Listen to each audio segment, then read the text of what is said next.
Haleluya, puji Tuhan, selamat pagi Bapak Ibu Saudara yang dikasihi Tuhan. Judul renungan firman Tuhan pada pagi hari ini adalah persekutuan yang rukun. Mazmur 133 ayat 1-3. Nyanyian ziarah Daud. Sungguh alangkah baiknya dan indahnya apabila saudara-saudara diam bersama dengan rukun. Seperti minyak yang baik di atas kepala meleleh ke janggut, yang meleleh ke janggut Harun dan ke leher jubahnya, seperti embun gunung Hermon yang turun ke atas gunung-gunung Sion. Sebab kesanalah Tuhan memerintahkan berkat kehidupan untuk selama-lamanya.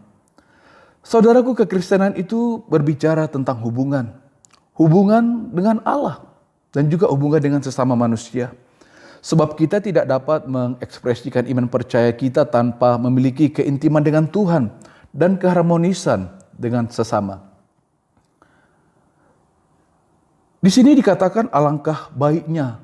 Ini berbicara tentang sesuatu yang benar, sesuatu yang wajib, sesuatu yang pantas untuk kita kerjakan. Jadi ibadah itu, saudaraku, persekutuan itu sesuatu yang wajib dan benar, patut untuk kita lakukan. Tetapi Allah tidak mau jika kita melakukannya hanya sebagai sebuah kebiasaan atau rutinitas. Allah mau bahwa peribadatan kita kepada Allah dan sesama manusia itu bukan sebagai rutinitas, tetapi menjadi sesuatu yang indah untuk dilihat. Kata indah dalam terjemahan lain dikatakan menyenangkan. Artinya apa, saudaraku? Persekutuan anak-anak Tuhan itu tidak hanya sekedar suatu formalitas yang wajib dilakukan, tetapi menjadi sebuah kesenangan, kegirangan, ya. Kegiatan yang dinikmati, saudaraku, ya.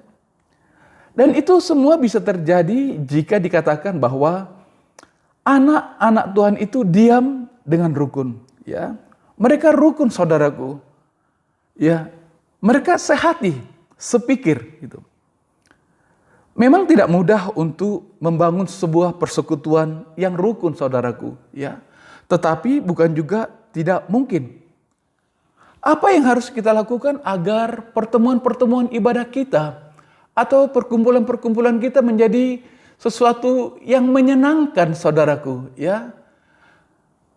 Pertama, tentu kita harus memiliki sikap menerima satu dengan yang lain.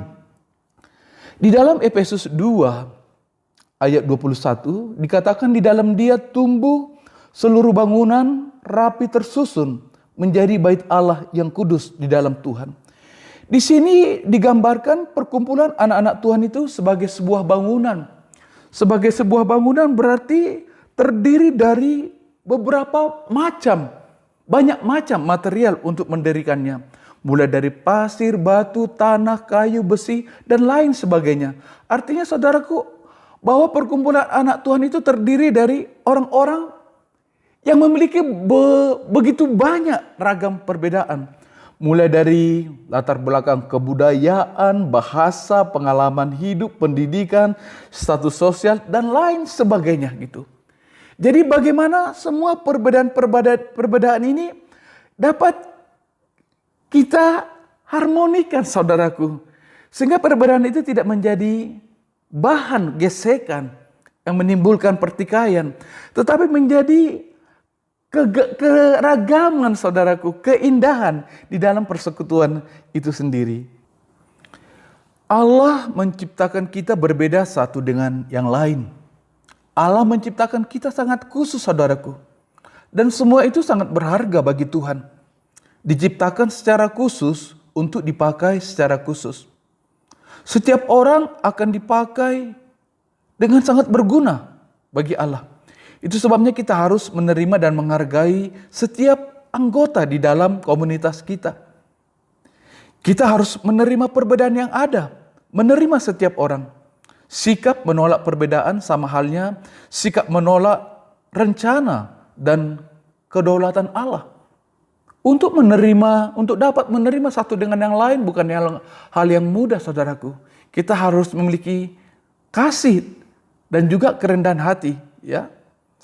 Rendah hati artinya mampu menerima dan menghargai kelebihan dan juga kekurangan orang lain. Dan juga tidak sombong dengan kelebihan yang dia miliki. Ya. Itu sebabnya seperti yang tertulis dalam surat Roma 12 ayat 10. Hendaklah kamu saling mengasihi sebagai saudara dan saling mendahului dalam memberi hormat. Puji Tuhan. Yang kedua yang harus kita lakukan adalah kita harus saling memperhatikan, saudaraku. Kita tidak cukup hanya sekedar saling menerima, melainkan harus naik satu tahap lagi, yaitu saling memperhatikan. 1 Yohanes 3 ayat 18. Anak-anakku, marilah kita mengasihi bukan dengan perkataan atau dengan lidah, tetapi dengan perbuatan dan dalam kebenaran. Kita harus mulai meningkatkan hubungan atau ikatan satu dengan yang lain. Hal itu dapat kita kerjakan mulai dari kirim salam, mungkin melalui media sosial kita, ya, menanyakan kabar, dan juga mulai saling mengunjungi, saudaraku, berjumpa secara langsung. Ketika kita saling mengunjungi, kita kan mulai dapat memahami dan mengerti apa sih yang menjadi persoalan dan pergumulan saudara-saudara kita. Ketika kita sudah mulai mengerti dan memahami, maka kita mulai muncul empati untuk saling membantu, ya. Seperti yang tertulis dalam surat Filipi pasal 2 ayat 4. Dan janganlah tiap-tiap orang hanya memperhatikan kepentingannya sendiri, tetapi kepentingan orang lain juga. Puji Tuhan. Yang berikutnya, saudaraku, bagaimana persekutuan kita menjadi persekutuan yang menyenangkan. Yaitu karena adanya kerukunan, tentu kita harus sama-sama memiliki apa yang menjadi tujuan dari persekutuan kita tersebut. Kalau kita belajar dalam Kisah Para Rasul pasal 2 ayat 42 sampai 47 berkata demikian, mereka bertekun dalam pengajaran rasul-rasul dan dalam persekutuan, dan mereka selalu berkumpul untuk memecahkan roti dan berdoa. Dan semua orang yang telah menjadi percaya tetap bersatu, dan segala kepunyaan mereka adalah kepunyaan bersama. Dan selalu ada dari mereka yang menjual harta miliknya, lalu membagi-bagikannya kepada semua orang sesuai dengan keperluan masing-masing. Dengan bertekun dan dengan sehati mereka berkumpul tiap-tiap hari dalam bait Allah. Mereka memecahkan roti di rumah masing-masing secara bergilir dan makan bersama-sama dengan gembira dan dengan tulus hati sambil memuji Allah. Dan mereka disukai semua orang, dan tiap-tiap hari Tuhan menambah jumlah mereka dengan orang yang diselamatkan.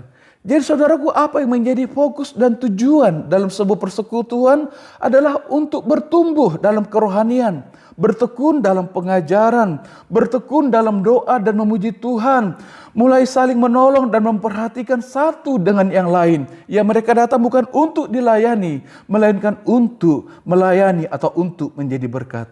Jadi saudaraku yang dikasihi Tuhan, persekutuan ataupun pertemuan-pertemuan ibadah kita bukan sekedar sesuatu yang harus kita kerjakan karena wajib kita kerjakan, tetapi menjadi sesuatu yang menyenangkan untuk kita lakukan sebab ada kerukunan atau kesehatian di sana. Untuk itu, mari kita upayakan kerukunan dengan sikap menerima satu dengan yang lain sebagai saudara dalam Tuhan. Kita belajar untuk saling memperhatikan dan saling menolong. Tidak mencari kepentingan diri sendiri, melainkan setiap orang memberi diri untuk saling melayani. Jika hal itu terjadi, maka Allah akan memerintahkan berkat-berkat yang tidak terbatas, berkat-berkat yang tidak pernah berhenti mengalir bagi setiap umat-umatnya yang diam dengan rukun. Puji Tuhan, Tuhan Yesus memberkati kita semua. Mari kita berdoa, saudaraku.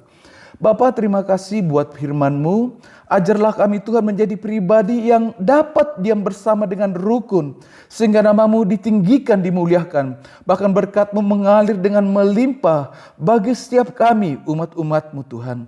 Terima kasih Bapa yang baik, dalam nama Yesus Kristus Tuhan kami berdoa dan mengucap syukur. Haleluya. Amin. Puji Tuhan, selamat pagi, selamat beraktivitas. Tuhan Yesus memberkati kita semuanya. Haleluya. Amin. Penyertaanmu Tuhan, segalanya bagiku, hadir-Mu di hidupku,